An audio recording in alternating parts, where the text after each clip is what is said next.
Sunshine, everyone, and thank you for joining us on air and streaming on the KARE 11 app. I'm Jason Hackett alongside Alicia Lewis. As you saw, we have a lot to talk about this morning. Starting off with weather, though, it's going to be dry today before things get a little bit messy here over the next couple of days. But the timing is good, Ben. You keep mentioning that it's wedding season, graduation season, and the weekend's still shaping up to be pretty nice. Not too bad. We do have that conditional threat for storms Thursday into Friday, but by the time we get into the weekend, it actually looks pretty decent. Maybe a few fleeting showers early Saturday, but the bulk of the weekend looks dry, and the summer-like temperatures will likely continue as well. Now, we are tracking some thunder this morning across the eastern Dakotas, and we do have some activity up towards the Red River Valley as well. We're going to stay dry on this side of the state today, however. Filtered sunshine again, bright, warm, and a bit breezy. Storm chances begin late tonight, after midnight into tomorrow morning, with renewed storm chances Thursday afternoon and evening. So Thursday is our next weather impact alert day with several rounds of thunderstorms. Stay tuned to the forecast because that second half of the day could be a bit on the rowdier side.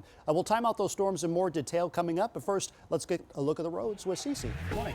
Good morning. 6:01. I've been keeping my eye on this crash over in the West Metro. This is Plymouth Highway 169 southbound near Medicine Lake Road. You see this situation's taking up this left side here. A couple of squad cars, and we're seeing that vehicle there. Folks having to stay right as they make their way south toward Highway 55, 394 area.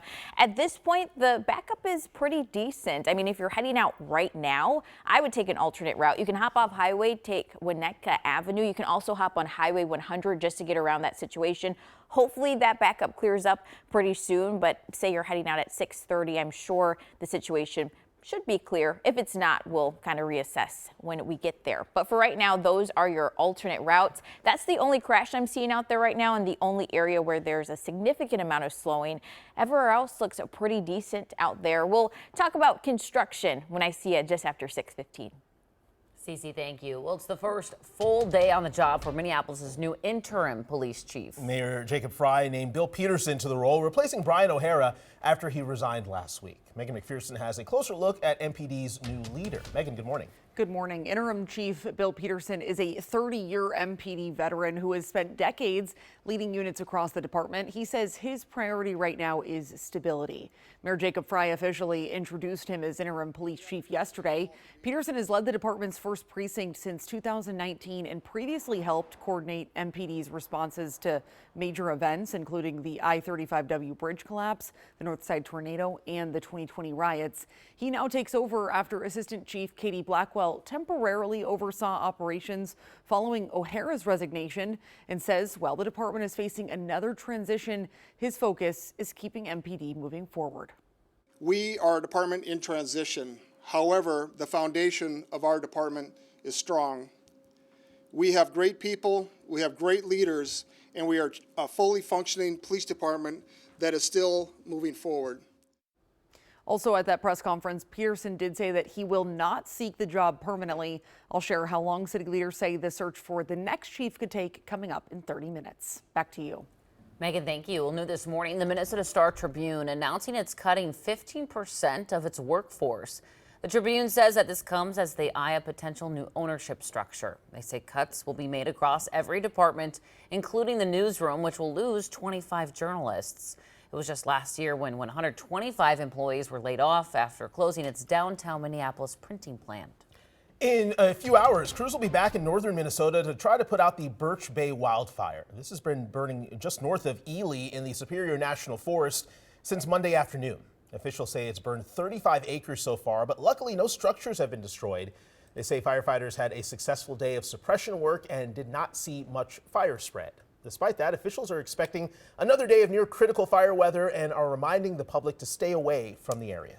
This morning, 3 kids and a bus driver are recovering after a bus crashed into a building on the Hamline University campus. It happened yesterday at around 2 in the afternoon near Hewitt and Snelling Avenue. St. Paul police say a dozen kids were on board from Higher Ground Academy.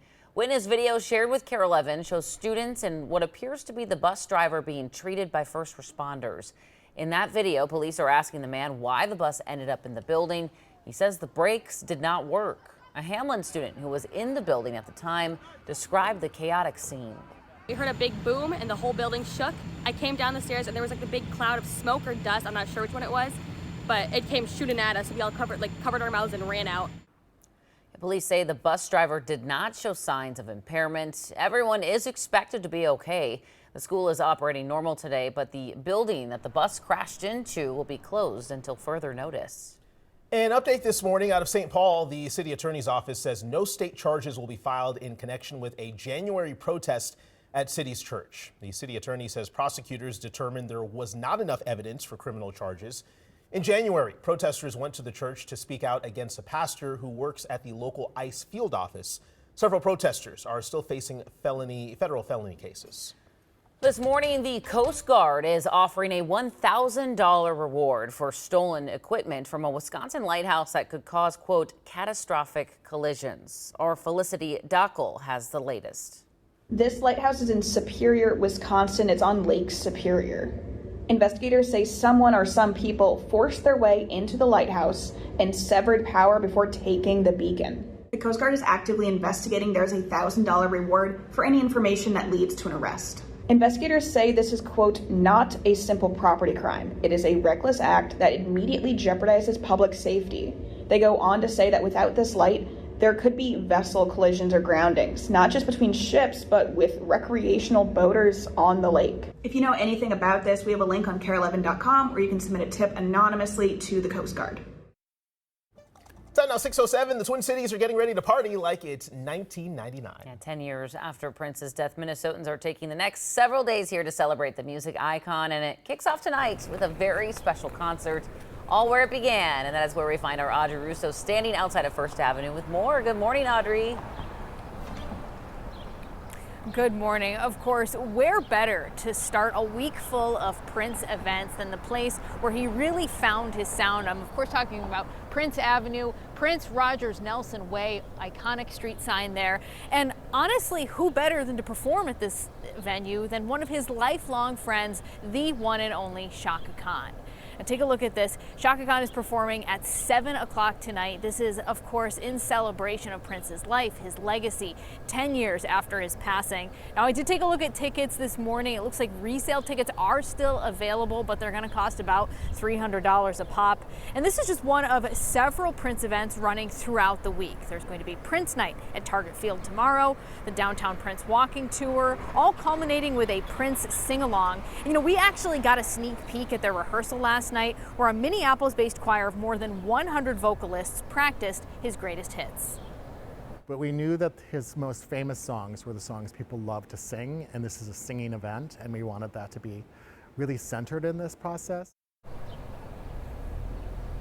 Now that sing-along is open to the public. Everybody can come out and get down to their favorite Prince songs. That's going to be happening at the Prince mural on Saturday at 2 p.m. Then on Sunday, there's actually going to be the opening of a limited run Prince Museum at Roberts Gallery on Plymouth Avenue. Back to you.